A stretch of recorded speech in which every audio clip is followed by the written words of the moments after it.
Welcome everybody to this new lecture of our book paper number first mechanics. Today we will discuss about some new concept of our syllabus and to link the last or previous lecture to this new one, let us take a look at previous lecture what we were discussing about the topics or syllabus in the last or previous lecture. The last lecture is about angular momentum. Okay, so what is angular momentum? Angular momentum, इससे पहले हम linear momentum को भी study कर चुके हैं. तो linear momentum और एंगुलर मोमेंटम में एक डिफरेंस ये है कि ये angular momentum actually linear momentum का मोमेंट है. That is it is defined as the momentum of moment. Okay, so इस तरह का एक रिलेशन हम यहाँ डिड्यूस पहले ही कर चुके हैं. This the angular momentum of A system of particles और रिजिड बॉडी, और ऐसा हम किसी सिंगल पार्टिकल के बारे में भी डिड्यूस कर सकते हैं. This is all about the angular momentum. What is angular momentum is this, that is angular momentum. What is angular momentum? The angular momentum of a particle about a fixed point is defined as the moment of its linear momentum about that point.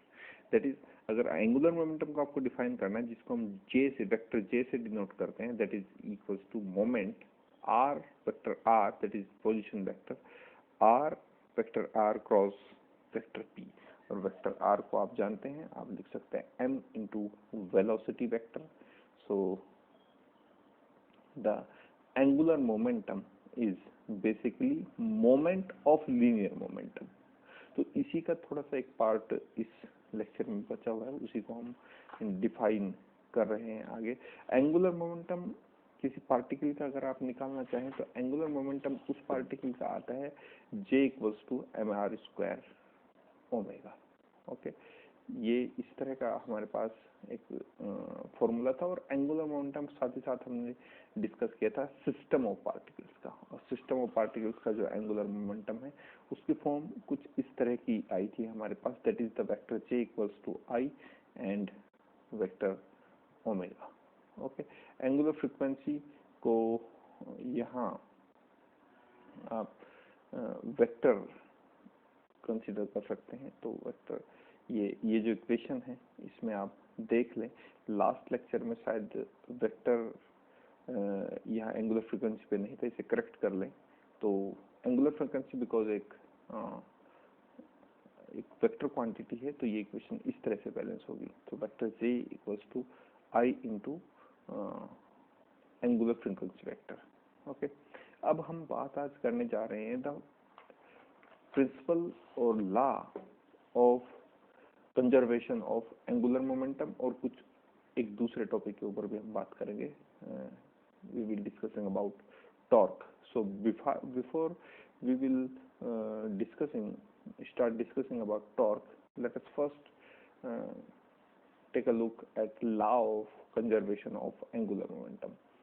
What is law of conservation of angular momentum states? It states that when the total external torque, अभी हम torque के ऊपर बात करेंगे, when the total external torque acting on a system of particle is zero, अगर किसी भी system of particle के ऊपर total जो torque एक्ट कर रहा है, टॉर्क के अभी ऊपर बात करेंगे, तो the total angular momentum of the system remains constant. अगर किसी भी सिस्टम के ऊपर कोई सिस्टम ऑफ पार्टिकल है, उसके ऊपर एक्ट करना total external torque acting on the system of particles is zero, the total angular momentum of the system remains constant. When there is no external torque acting on a system, that is tau equals to zero, torque is denoted by tau this.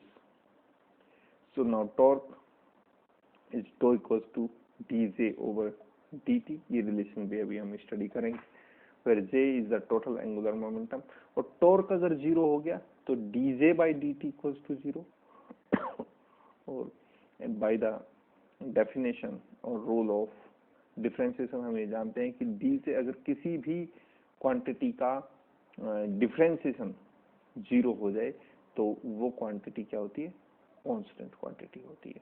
So if D by D T of J is equals to zero, then definitely J remains constant. That is, the total angular momentum remains constant. That is, when there is no external torque acting on a system of particles, the total angular momentum of the system remains constant. That is known as law of conservation of angular momentum. यानी conservation law जो है, law of conservation of angular momentum, basically हमें ये कहता है कि अगर किसी सिस्टम पे एक्ट करने वाला total torque, total external torque zero हो जाए तो उस सिस्टम या उस सिस्टम ऑफ पार्टिकल को, सिंगल पार्टिकल हो सकता है, कोई सिस्टम ऑफ पार्टिकल्स हो सकता है, उस टोटल सिस्टम का जो टोटल एंगुलर मोमेंटम रहता है, वो चाहे सिस्टम एक सिंगल पार्टिकल को भी हम सिस्टम कह सकते हैं, मोर देन वन पार्टिकल को भी हम सिस्टम कह सकते हैं, या बहुत सारे वहां इनफाइनाइट नंबर ऑफ पार्टिकल्स हो उसको भी हम सिस्टम कह सकते हैं. तो उस सिस्टम का जो टोटल एंगुलर मोमेंटम है वो हमेशा कंजर्व रहेगा, कांस्टेंट रहेगा. That is known as, this law is known as the law of conservation of angular momentum. So this the law of conservation of angular momentum. अब बात कर लेते हैं हम टॉर्क के ऊपर. What is torque? सबसे पहले डेफिनेशन वाइज अगर हम जाकर देखें तो टॉर्क है क्या. देखिए, अगर आप फोर्स की बात करते हैं तो, और फोर्स को किसी भी सिस्टम पे जब एक्ट किया जाता है या किसी पार्टिकल पे फोर्स एक्ट करता है तो वो फोर्स उस पार्टिकल को डिस्प्लेस कर देता है into the direction of force, और उसी को हम वर्क डन कहते हैं. ठीक है. एक्चुअली अगर टॉर्क को आपको समझना है तो ये एक ऐसा फोर्स है, जैसे जो एक्सटर्नल फोर्स है वो सिस्टम को एक स्ट्रेट लाइन में मूव कराता है, ठीक इसी तरह टॉर्क एक ऐसा फोर्स है जो उसी पार्टिकल को किसी सर्कुलर पाथ पर मूव कराता है. देखिए, डिफरेंस केवल इतना है कि अगर कोई आपके पास पार्टिकल है, यहाँ आपके पास कोई पार्टिकल है और इस पे आपने फोर्स लगाया है, फोर्स आपने एक्ट किया है, फोर्स, तो ये पार्टिकल किसी स्ट्रेट लाइन में मोशन करना स्टार्ट कर देता है, और अगर ये अपनी पोजीशन से डिस्प्लेस करता है तो हम कहते हैं यहाँ क्या हुआ है, वर्क डन हुआ है, वर्क डन हुआ है, ऐसा हम कहते हैं. लेकिन अगर इसी पार्टिकल पे टॉर्क एक्ट करे, जिसको हम टॉर्क कह रहे हैं, टॉर्क एक्ट करे, तो वेक्टर टो से हम इसको डिनोट करते हैं, टॉर्क एक्ट करे इसी सिस्टम, इसी पार्टिकल पे, तो ये जो पार्टिकल है ये स्ट्रेट मोशन करने की बजाय एक सर्कुलर पाथ पर मूव करना शुरू कर देता है. इस तरह से इसके ऊपर जो फोर्स एक्ट करता है उसे ही हम टॉर्क कहते हैं. यानी the force due to which a particle start circular motion, और by the effect of force, the force by the effect of which particle start moving in the circular path. So this force is known as torque. तो torque भी एक force ही है, बस अंतर इतना है कि जब फोर्स होगा, जो एक्सटर्नल फोर्स जिसके हम कहते हैं, उसकी वजह से जो ये पार्टिकल है ये किसी स्ट्रेट लाइन में मूव करता है, स्ट्रेट लाइन में मोशन करता है, और टॉर्क की वजह से यही पार्टिकल एक सर्कुलर पाथ पर मोशन करता है. मोशन करेगा दोनों कंडीशन में, लेकिन एक टॉर्क के कारण एक सर्कुलर पाथ पर और फोर्स के कारण एक स्ट्रेट पाथ पर. This is the difference between force and torque. So basically जो टॉर्क है वो एक फोर्स ही है, बट डिफरेंस ये है कि जो टॉर्क है उसकी वजह से जो मोशन ऑफ पार्टिकल है एक पर्टिकुलर डायरेक्शन, या जिसको हम कहते हैं सर्कुलर पाथ पर होता है. Okay. So what is torque?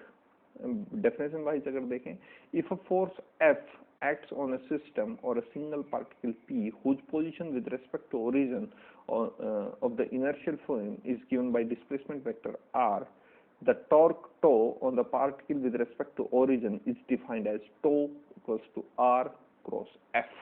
This इस फिगर को अगर आप ध्यान से देखें तो ये हमारे पास कोई पार्टिकल है P, इस पोजीशन पे है, और इस पार्टिकल का जो पोजीशन वेक्टर है वो इस पोजीशन वेक्टर r के द्वारा डिफाइन है।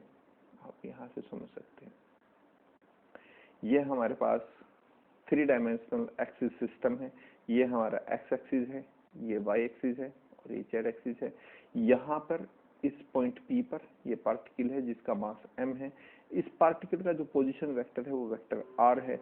इस पार्टिकल पे एक फोर्स वर्क कर रहा है जिसको हम कह रहे हैं force F, the vector F। तो जो टॉर्क को अगर आप डिफाइन करना चाहें तो वो एक ऐसा वेक्टर है, एक ऐसी क्वांटिटी है जो लाई करेगी, एक ऐसी वेक्टर क्वांटिटी है जो लाई करेगी इस इक्वेशन से। अगर आप देखना चाहें, this is equation number first जिसे हमने कहा है tau equals to r cross f। ये इक्वेशन हमें बताती है कि टो का जो डायरेक्शन होगा वो r और f, the position vector of the particle, और उस पार्टिकल पे जो फोर्स एक्ट कर रहा है उन दोनों के प्लेन के परपेंडिकुलर टो का डायरेक्शन होगा। जो टॉर्क का डायरेक्शन होगा वो जिस प्लेन में वेक्टर r और वेक्टर f लाई करेंगे उन दोनों उस प्लेन के परपेंडिकुलर डायरेक्शन होगी वेक्टर टो की। यहां से आप इसे समझ सकते हैं। ये एक हमारा कोऑर्डिनेट सिस्टम है। यहाँ से ये पार्टिकल है P जिसका मास है m, जिसका पोजीशन वेक्टर है r, उस पे फोर्स एक्ट कर रहा है F, क्योंकि इन फोर्स और इस पोजीशन वेक्टर के बीच का जो एंगल है वो भी 90, इसीलिए यहाँ क्रॉस का साइन है दोनों के बीच में। इस सिस्टम पे जो टॉर्क एक्ट करेगा वो, क्योंकि ये सिस्टम जो है वो एक्स वाई प्लेन में, जो टॉर्क की डायरेक्शन होगी वो वाई डायरेक्शन में होगी, Y direction, into the page और out of the page depending upon the direction. So torque क्या है बेसिकली कि what is torque? So torque is a vector quantity. Its direction is normal to the plane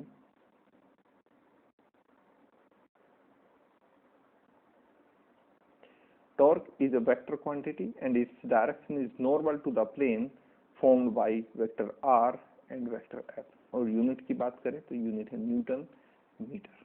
torque की unit newton meter, because r meter में count होगा और force newton में count होगा, तो the unit of the torque is newton meter. Okay, so ये this the concept of torque. Torque basically एक force ही है जो किसी भी पार्टिकल को सर्कुलर मोशन कराने के लिए जरूरी है। सो टॉर्क के बारे में एक दूसरा जो टॉपिक है उसे डिस्कस करना है, torque as the time rate of change of angular momentum. इस बात को हमें प्रूव करके बताना है। So the angular momentum is given by j, vector j equals to vector r cross vector p। इससे हम मोमेंट ऑफ मोमेंटम जिसे कह रहे हैं that is given by this equation। Angular momentum vector j is equals to vector r, the position vector r cross vector p। Okay, so differentiating this equation with respect to t on the both side। यहाँ हम इस equation को जब differentiate करेंगे with respect to t, तो left hand side का जो differentiation होगा वो सिंपली dj by dt होगा। राइट हैंड साइड में जब हम डिफरेंशिएशन करेंगे तो राइट हैंड साइड का डिफरेंशिएशन का रूल हम लेबनीज फॉर्मूला यहाँ एक्ट करेंगे, लेबनीज फॉर्मूला। तो लेबनीज फॉर्मूला हमें क्या बताता है? सीधे अगर लेबनीज फॉर्मूले पे हम बात करें तो लेबनीज फॉर्मूला हमें क्या सिखाता है? लेबनीज फॉर्मूला हमें कहता है कि अगर आपको dy dx करना है, कोई भी दो फंक्शन है जो फंक्शन है x के f एंड g, तो लेबनीज फॉर्मूला हमें 12th में आपने कैलकुलस में स्टडी किया होगा। That's the first, if this is the first function and this is the second function, so Leibniz formula में कहता है कि the first function f is as it is and dy dx of g plus second function is as it is and dy dx of f. So this is the Leibniz formula. तो same formula हम apply करेंगे इस equation पे. dy dx of f and g both are the function of x, and this the first say this is the first term, or this is the first function, this is the second function. F is the first function, g is the second function, and when we differentiate these two functions, which are also the functions of x, then this is the Leibniz formula. First function as it is, differentiation of the second function with respect to x plus sine g, that is the second function is as it is, and differentiation of the first function with respect to x.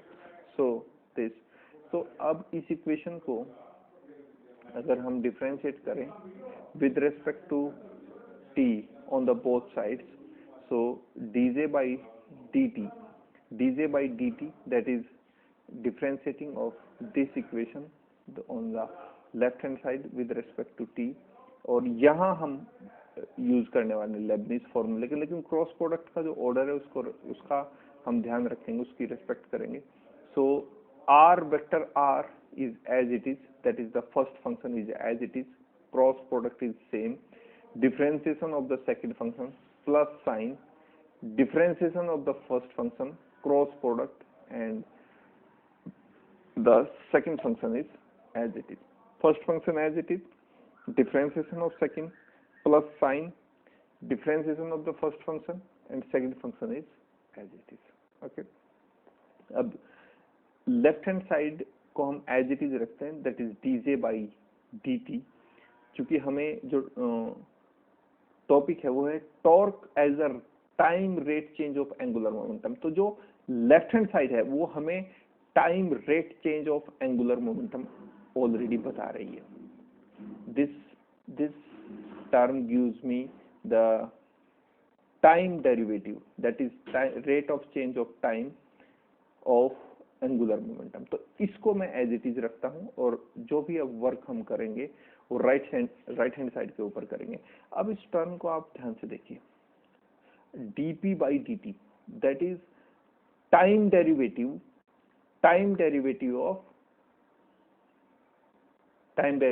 of linear momentum. और अब Newton second law of motion को याद कीजिए.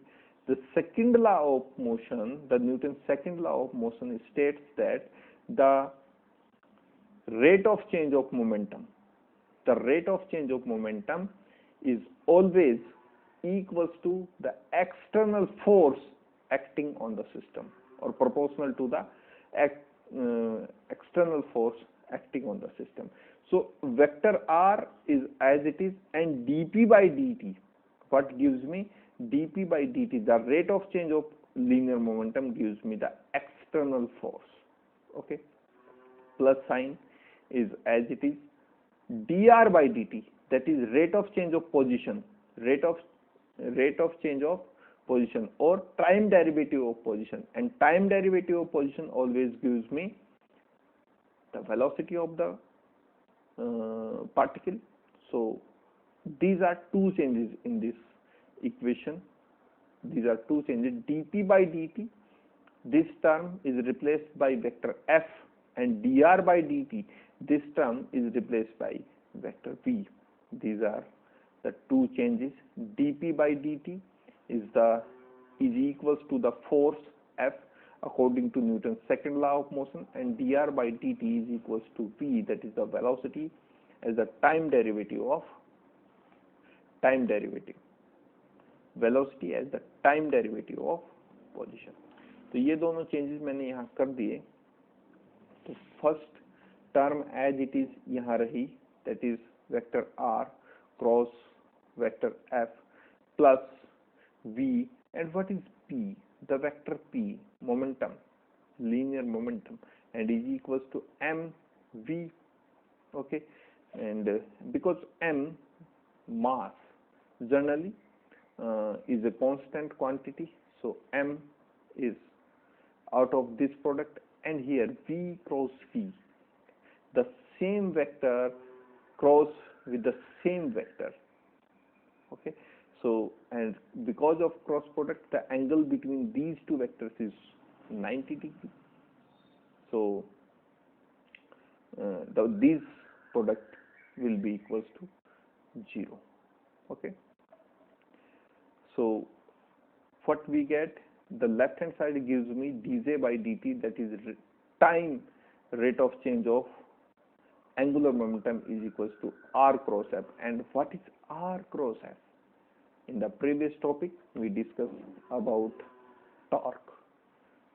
We discussed about torque, that is r cross f is equals to tau, that is torque acting on the system.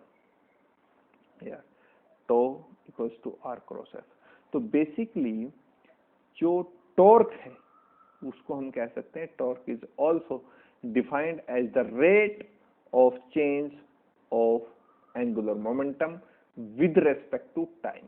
With respect to time torque जो है वो हम define करते हैं, बल आघूर्ण जिसको हम कहते हैं, बल आघूर्ण वो है time rate of change of angular momentum, यानी समय का जो डेरिवेटिव अगर आप लें किसका, एंगुलर मोमेंटम का, वो इक्वल टू होता है टॉर्क के.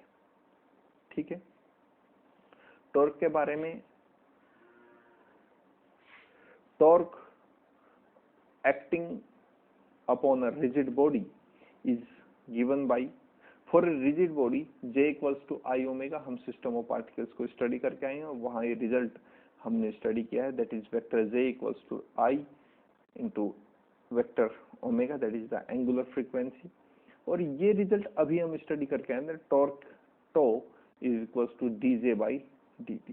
तो J का ये वाला value J equals to I omega अगर यहाँ हम रखें, so because moment of inertia I, जिसको हम आगे स्टडी करने वाले हैं, इसको अभी आप for the sake of time, for the sake of topic, आप इसको केवल जस्ट रिमाइंड कर लीजिए कि ये जो I है ये एक मोमेंट ऑफ इनर्शिया का नोटेशन है.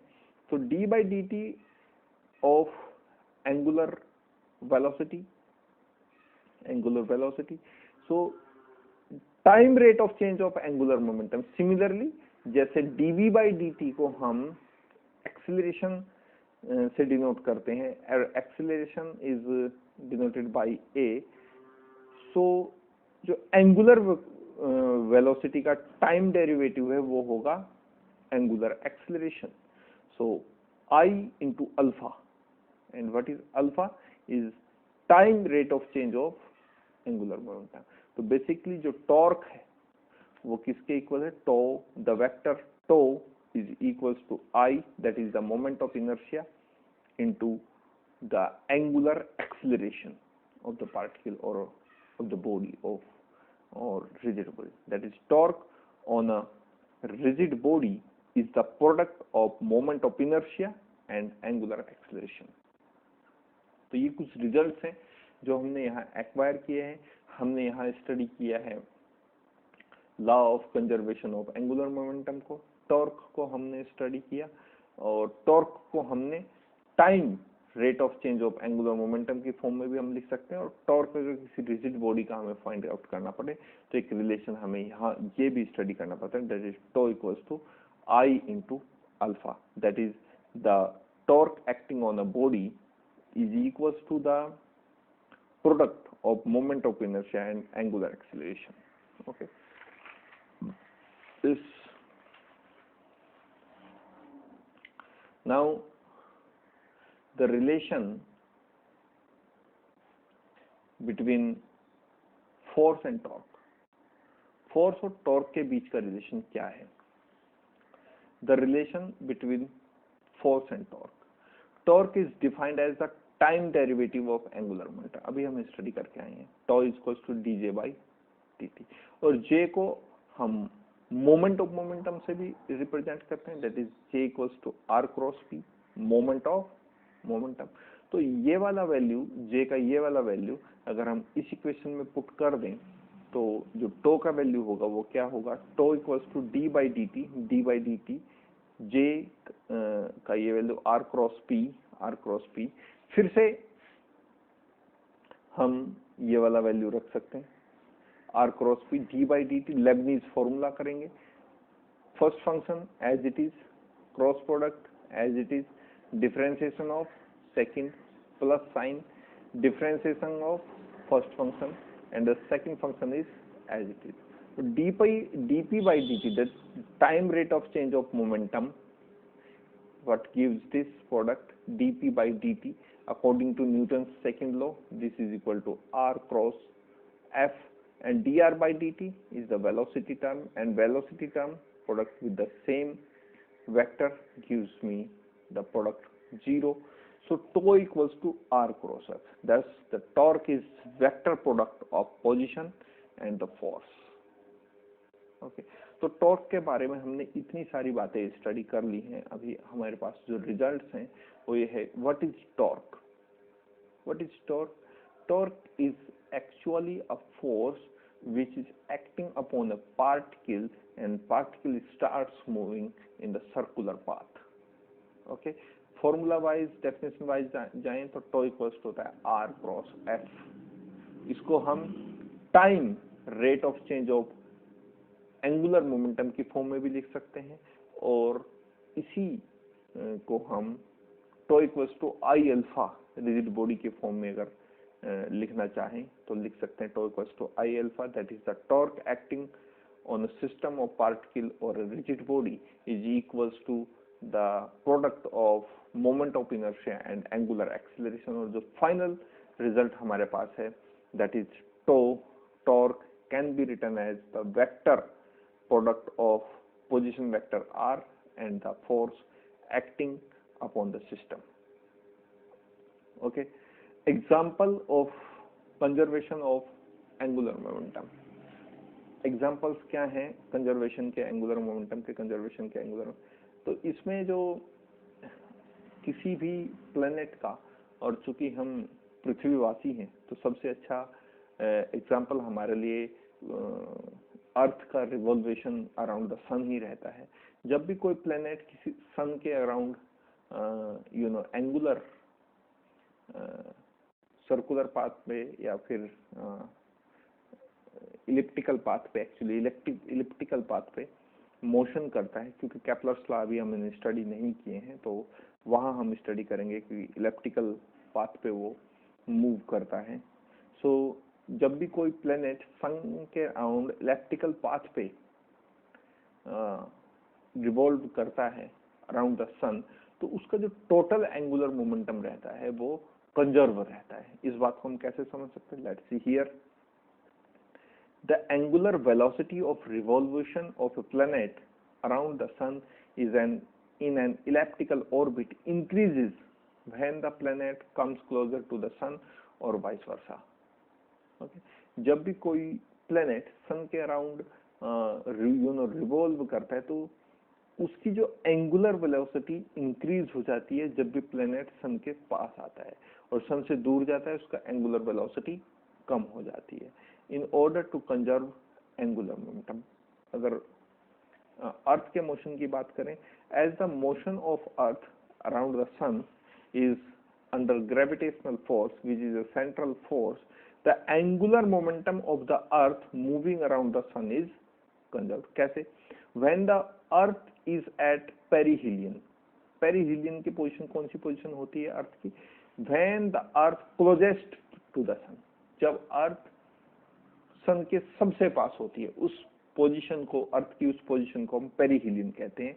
The angular momentum, the angular velocity is maximum, and when the earth is at the aphelion, aphelion वो पोजीशन है जब अर्थ सन से सबसे ज्यादा दूर रहती है, that is farthest away from the sun, इस एंगुलर वेलोसिटी इज मैक्सिमम.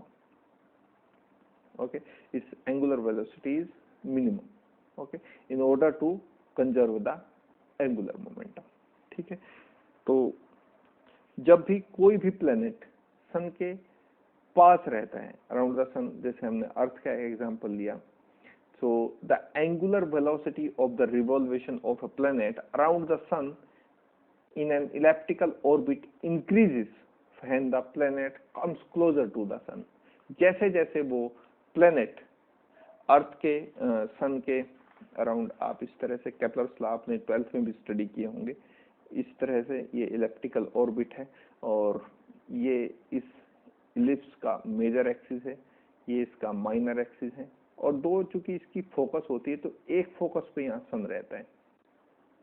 इसको हम अच्छे से स्टडी करेंगे जब हम केपलर्स लॉ को स्टडी करेंगे।